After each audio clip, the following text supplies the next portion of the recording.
Hello साथियों, स्वागत है आपका एक बार फिर अपने यूट्यूब चैनल में। और आज हम लोग बात करने वाले हैं जो कि भी वैकेंसी निकली हुई है फार्मासिस्ट की और अदर पैरामेडिक्स की, जो कि करा रहे हैं हमारा इस बार exam common requirement examination cell of AIIMS की। इसमें साथियों जो ईएसआईसी की वैकेंसी है इस बार फिर से निकली हुई हैं और अदर सेंट्रल गवर्नमेंट की बॉडी हैं जो हॉस्पिटल्स हैं उनकी निकली हुई हैं। तो यह एक बहुत अच्छा मौका है आप लोगों के लिए फार्मासिस्ट बनने का। और आप लोगों को पता भी है कि 8 पे कमीशन लगने वाला है, तो आपकी सैलरी भी आसमान छूने वाली है। इसलिए बहुत अच्छी तरह से मेहनत करें और यह एक आपके लिए अच्छा चांस है, क्योंकि इतनी वैकेंसी बार बार नहीं निकलती। ये लगभग 2019 में निकली थी और तब से अभी निकली हैं 5-6 साल बाद। तो इसके लिए बहुत अच्छी तरह से मेहनत करने के लिए तैयार रहें। और इसकी अभी सबसे मेन जो बात है कि इसकी जो लास्ट डेट है अभी 31 जनवरी है, 31 जनवरी 2025। इसलिए उसी दिन के लिए ना बैठे रहें और ये 5 बजे तक आप इसको फॉर्म भर सकते हैं। आप देख पाएँ इसकी जो स्टार्ट डेट थी इसकी रजिस्ट्रेशन की, वो 7/1/2025 से हुई थी, जो कि क्लोज है 31/1/2025 को। और इसमें एक चीज़ और भी अच्छी है कि इसमें जो डेट ऑफ एग्ज़ाम है वो अभी से ही फिक्स कर दिया गया है, लेकिन टाइम बहुत ज़्यादा नहीं है आपके पास। जितना कि कंपटीशन है उतना ज़्यादा आपके पास टाइम है नहीं, क्योंकि देखो आप देख पा रहे होंगे 26 फरवरी से 28 फरवरी को ये एग्ज़ाम होगा। ठीक है, date of skill test to be notified later. और जो डेट ऑफ एग्ज़ाम है वो आपकी क्लियर है कि 26 से 28 फरवरी नेक्स्ट मंथ में होना ही होना है। इसलिए अभी से एकदम तैयारी में लग जाएं आप लोग। और ये अलग अलग आप जो देख पा रहे हैं कि जैसे ये एम्स हैं, अलग अलग पूरे एम्स रायबरेली, एम्स रायपुर, राजकोट, ऋषिकेश, सब जगह वैकेंसी निकली हुई हैं। इसमें आपको थोड़ी सी मेहनत करने की ज़रूरत है। आप जिस भी शहर के पास रहते हो, जहाँ भी वैकेंसी ठीक ठाक हो थोड़ी, तो वहाँ से आप अपना फॉर्म डाल सकते हैं। अगर आप जैसे बाहर के रहने वाले हैं तो एम्स पटना देख लें। इसमें एक चीज़ ये हो जाएगी कि आपको बार बार ट्रांसफ़र नहीं होना पड़ेगा अगर आप एम्स में जाते हैं तो। और ये जैसे स्पेसिफिक हॉस्पिटल है Atal Bihari Vajpayee institute of medical science Ram Manohar Lohia में। ठीक है, इसके बाद आपका ये है ईएसआईसी में। तो ईएसआईसी में ये कि आपका ट्रांसफ़र होता रहेगा, बट ये कि जोनल जो आपका रहेगा वो रहेगा सेम। जैसे ये नई दिल्ली के लिए है तो आप नई दिल्ली में रहेंगे। वैसे तो ये आप अगर इंटर रीजन लेना चाहते हैं तो वहाँ भी हो सकता है। ठीक है, ये आपका वर्तमान महावीर मेडिकल कॉलेज सफदरगंज में है। तो ये अलग अलग आप देख पा रहे होंगे जहाँ भी आप लोकेट करते हैं। जैसे ये इम्फाल का है, ये ऐजवाल का है। अगर इसके आसपास रहने वाले हों तो आप इधर ही से फॉर्म डालें। ये आईसीएमआर में भी है। ठीक है, और आप कोई ऑनलाइन फॉर्म एग्जाम करने के लिए आपको जाना है इस वेबसाइट पे amsexamac.in। चलिए अब हम लोग बात करेंगे एज रिलैक्सेशन की। तो एज रिलैक्सेशन है आपका कितना, SC/ST के लिए 5 साल, OBC के लिए आपका 3 साल। सेंट्रल गवर्नमेंट के एम्प्लॉय है जो उनके लिए 5 साल है। Central government civilian employ up to 14 year जो ग्रुप सी पोस्ट में है। और इसमें जो अगर हम एज की बात करेंगे तो आगे चल रहे हैं हम लोग अभी बात करेंगे ईएसआईसी के लिए कितनी एज है और एम्स वाले जो हैं उनके लिए कितनी इतनी है। चलिए अब हम लोग बात करेंगे कास्ट कैटेगरी सर्टिफिकेट के बारे में। जो ओबीसी SC/ST वाले हैं तो उनके लिए ये जो नंबर दिया हुआ है, फॉर्मेट दिया हुआ कास्ट सर्टिफिकेट का, आपको आगे भी मिलेगा। तो इस नंबर वाला ही ये प्रिंट निकलवाएं, इसी को अपना बनवाएं, तहसीलदार से बनवाएं जो भी है और इसी को लगाएं। ठीक है, क्योंकि यही वाला चलेगा, यही वाला लगेगा, अदर देन ये वाला नहीं लगेगा जो भी। और एक बात और है आपके लिए कि जो भी स्टेट सेंट्रल गवर्नमेंट एम्प्लॉय हैं वो NOC अपनी बनवा के रखें। अभी तो नहीं चाहिए पड़ेगी, बट जब वेरिफिकेशन होगा आपका डॉक्यूमेंट का तब चाहिए पड़ेगी। बट अभी से आपको ये है कि आपको बताना पड़ेगा, आपको नोटिफाई करना पड़ेगा आपके जो ऑफिस में जहाँ पे आप जो सेंट्रल गवर्नमेंट में या स्टेट गवर्नमेंट में बताना पड़ेगा आपकी ये हम फॉर्म डाल रहे हैं। ठीक है, चलिए हम लोग बात करते हैं कि फीस कितनी लगनी है। तो फीस तो इसमें पता ही है आपको, एम्स में भर भर के फीस लेते हैं ये लोग, क्या लूट रहे हैं बच्चों को। देखो जनरल ओबीसी की कैंडिडेट के लिए 3,000 रुपये हैं। इससे सही तो ESIC अपना ही एग्जाम करा लेता। ESIC ने इस बार क्या किया है कि एम्स वाला तो 3,000 रुपये लेता ही है, बट ESIC ने इस बार खुद एग्जाम ना लेके पिछली बार 2019 में खुद ही एग्जाम लिया था, तो फीस शायद 200-250 या 300 रुपये थी। इस बार 3,000 रुपये पहुँच गई, क्योंकि ये एम्स करा रहा है ना कंडक्ट इस बार एग्जाम। तो जनरल ओबीसी की है 3,000 रुपये, SC/ST कैंडिडेट के लिए 2,400 रुपये, पर्सन विद डिसेबिलिटी के लिए एक्सेम्प्टेड है। डेट ऑफ एग्जाम मैं आपको पहले ही बता चुका हूँ कि 26 फरवरी से 28 फरवरी के बीच है। टेंटेटिवली है, चेंज भी हो सकती है, बट ये मान के चलो कि 90% फिक्स है। एग्जाम सेंटर का कोई एक स्पेसिफिक नहीं है कि कहाँ पे होगा, ये कहीं भी वेरी कर सकता है। ठीक है, बट ये मान के चलो कि 90% तो सारे दिल्ली में ही होंगे, बट डिपेंड करता है कि कितने एप्लीकेशन फॉर्म है। तो ये आपके आसपास भी हो सकता है या वो कहीं पर भी दे सकते हैं। एडमिट कार्ड इशू होगा 3 दिन पहले डेट ऑफ एग्जाम की, और सिटी या state will be notify 7 days before.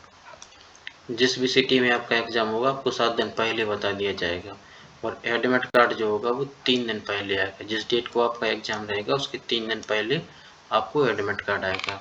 अब बात करते हैं कि ये पेपर होना कैसा है, कंप्यूटर बेस्ड है या ऑफलाइन है।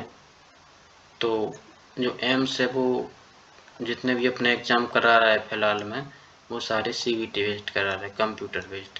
तो इसमें क्या रहेगा, ड्यूरेशन रहेगा एग्जाम का वो आपका 90 मिनट रहेगा। 100 MCQ होंगे, अब 400 मार्क्स, ये एकदम जीपेट के लेवल जैसा रहेगा। जो जीपेट फॉर्मेट आता है जो जीपेट वाला, सेम यही चलेगा कि जो एक क्वेश्चन है वो आपका 4 नंबर का रहेगा। ठीक है, इसमें बट एक चीज़ अच्छी है कि अभी नेगेटिव मार्किंग नहीं रही है। ठीक है, नेगेटिव मार्किंग है नहीं शायद, अगर होगी तो आपको जो पेपर रहेगा तो उसको पहले ही जो नोटिफिकेशन दिए रहेंगे उसमें आ जाएगा, अगर नेगेटिव मार्किंग होगी तो। बट इसमें कहीं ऐसा लिखा नहीं है। अब देखो 100 क्वेश्चन होंगे तो 100 क्वेश्चन में क्या होंगे, 25 MCQ किससे होंगे, आपके GK, aptitude, knowledge of computer. ठीक है, GK, aptitude, knowledge of computer, और 75 क्वेश्चन होंगे आपके जो कि आपके फार्मेसी से रहेंगे या आपके जो सब्जेक्ट रिलेटेड है उससे रहेंगे। अगर आप अदर सेक्शन में डालते हैं जैसे नर्सिंग में डालते हैं या किसी भी उसमें डालते हैं स्ट्रीम में, तो आपको उस सब्जेक्ट के हिसाब से रहेगा। जैसे आपका डाइटिशियन का है, ठीक है, असिस्टेंट एडमिनिस्ट्रेटिव ऑफिसर, सब अच्छी पोस्ट, बहुत सारी पोस्ट निकली हुई हैं। तो आपके जो भी फ्रेंड हों तो उनको भी आप बता सकते हैं, बता देना। ये चलिए हम बात करते हैं फार्मासिस्ट के अलावा देखो स्टोर कीपर की। ठीक है, स्टोर कीपर ड्रग्स, ये भी फार्मेसी वाले डाल सकते हैं। अच्छा एक बात याद रखना, जो एक स्टोर कीपर एक जर्नल वाला है, हर बार ये देने लगे एक जनरल वाला जिसमें जो मटेरियल मैनेजमेंट वाले बच्चे होते हैं वो डालते हैं, और हम लोगों को फार्मेसी का ये वाला है स्टोर कीपर ड्रग्स का।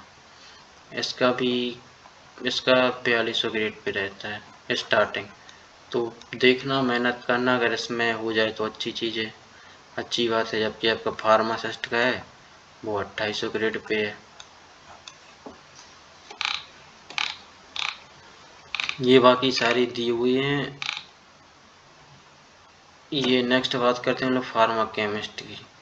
केमिकल एग्जामिनेशन फार्मासिस्ट, ये है फार्मासिस्ट एलोपैथी, क्योंकि जगह तो सबकी निकली हुई है। फार्मासिस्ट जो होम्योपैथी वाला है, आयुर्वेदा वाला है, ठीक है, और ये हमें मेन किससे रिलेटेड है, फार्मेसी से।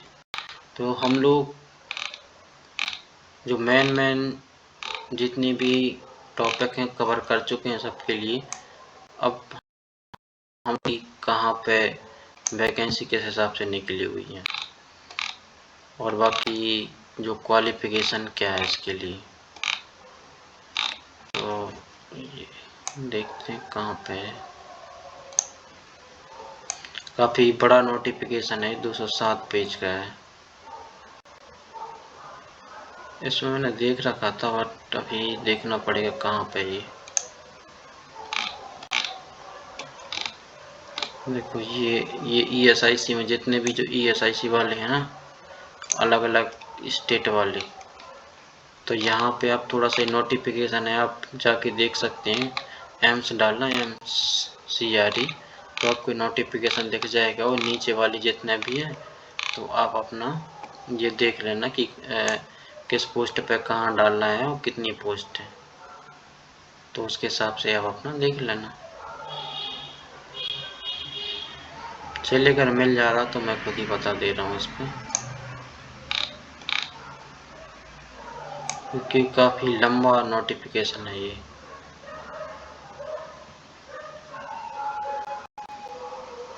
हाँ देखो ये है, ठीक है, ये है आपका कितने 141 पेज पे, ठीक है। ये जो मेन आपका लास्ट चीज़ रह गई कि इसमें हम देखना है, एक तो डिस्पेंसिंग अटेंडेंट है। इसमें क्या चाहिए, diploma in pharmacy from recognised university, registered pharmacist होना चाहिए, फार्मेसी एक्ट 1948। यह पे लेवल 4 है इसका, यह है एम्स पटना में, ठीक है। तो इसमें बहुत सारी फार्मासिस्ट पे ही हमें डिपेंडेंट नहीं रहना है। जो डिप्लोमा वाले हैं वो, उनको तो बहुत अच्छा चांस है। ये है अपना का फार्मा केमिस्ट केमिकल एग्जामिनर, ये एम्स रायपुर में। बस इसकी एज लिमिट पे ध्यान रखना कि 21 से 27 साल तक है। Diploma in pharmacy should be registered in pharmacist, experience in manufacturing testing of transfusion blood and reputed hospital और इंडस्ट्रीज। ये आप देख लेना इसको, जहाँ पे भी आपको डालना है, जैसे एम्स अवंतीपुरा, एम्स बिलासपुर, ये सभी जगह दी हुई है। अब बात करते हैं मेन फार्मासिस्ट की, ठीक है। फार्मासिस्ट ये है एम्स न्यू दिल्ली में। न्यू दिल्ली में कितनी 18 से 30 साल एज वाले ही डाल पाएंगे। Relaxable up to 40 years for the employ of AIIMS के जो एम्प्लॉय है। बाकी जो आपको बता दिया हमने कि पहले ही OBC SC ST के लिए कितना कितना, OBC के लिए 3 साल था, SC ST के लिए शायद 5 साल था, आप ऊपर बताया था, एक बार और देख लेना। इसके लिए क्या है कि डिप्लोमा इन फार्मेसी चाहिए या रजिस्टर होना चाहिए फार्मासिस्ट अंडर फार्मेसी एक्ट, या फिर जो हायर डिग्री वाले वो भी, या B फार्मा वाले वो भी अपना अप्लाई कर सकते हैं। अगर आपके पास degree in pharmacy from university और experience in dispensing of storage and dispensing of drugs and reputed hospital, तो इसमें ये कि डिप्लोमा भी लग जाएगा आपका और डिग्री भी लग जाएगी। बस डिप्लोमा रहेगा तो हो सकता है आपको एक्सपीरियंस, ये बोलें कि एक्सपीरियंस लाओ, ठीक है, तो एटलीस्ट 2 इयर्स एक्सपीरियंस चाहिए पड़ेगा। बट जो मैन तो वैसे इन लोगों ने डिप्लोमा ही मांग रखा है। ये Vardhman Mahavir medical college Safdarjung 10+2 science with 2 years diploma in pharmacy registered with SPC। But ESIC वालों ने साफ ही कह कि डिप्लोमा से मतलब नहीं है। अगर डिप्लोमा है, देखो ये डिग्री इन फार्मेसी और senior secondary diploma in pharmacy from recognised institute and qualified as a registered pharmacist, मतलब डिप्लोमा वाले भी डाल सकते हैं, डिग्री वाले भी डाल सकते हैं, कोई डिफ्रेंशिएशन नहीं है। बस यही नर्सिंग वालों का बस चल रहा है कि डिग्री डिप्लोमा का है नहीं सिस्टम, डिप्लोमा वाले डाल ही नहीं सकते हैं। अगर डाल सकते तो उन्हें रजिस्ट्रेशन वो एक्सपीरियंस चाहिए होता है 3 साल का। और इसमें एक चीज़ याद रखना, ESIC में जो है 32 साल 32 ईयर्स से ज़्यादा नहीं होना चाहिए। इसमें आपको एम्स में था आपका वो 30 ईयर्स था, इसमें आपका 32 ईयर्स है। ये देखो आंध्र प्रदेश में निकली हुई है ESIC में, असम में निकली हुई है, बिहार, चंडीगढ़, छत्तीसगढ़, दिल्ली NCR में सबसे ज़्यादा post I think Delhi NCR में ही है। जम्मू कश्मीर, झारखंड, कर्नाटक, महाराष्ट्र, तमिलनाडु, राजस्थान, जोधपुर, एम्स पटना, भोपाल, ठीक है, ये देख लेना आपको जहाँ से भी डालना हो।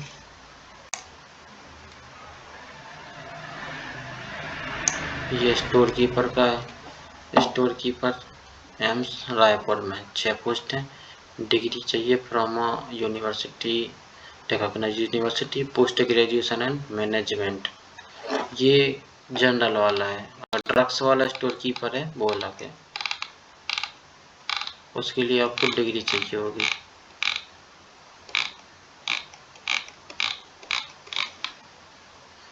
चलिए, हम लोग लगभग सभी टॉपिक इसमें देख चुके हैं। ये आपका वैकेंसी वाला है, कहाँ कितनी पोस्ट है तो वो आप देख लेना, क्योंकि अभी आपको एक बार थोरली देखना तो पड़ेगा ही। ये है, ये जैसे दिल्ली एनसीआर में सबसे ज़्यादा पोस्ट है 34, छत्तीसगढ़ में 16, झारखंड में 14 पोस्ट। ठीक है, ESIC महाराष्ट्र, राजस्थान में भी अच्छी पोस्ट निकली हुई हैं, 15 है। एम्स भोपाल में 4।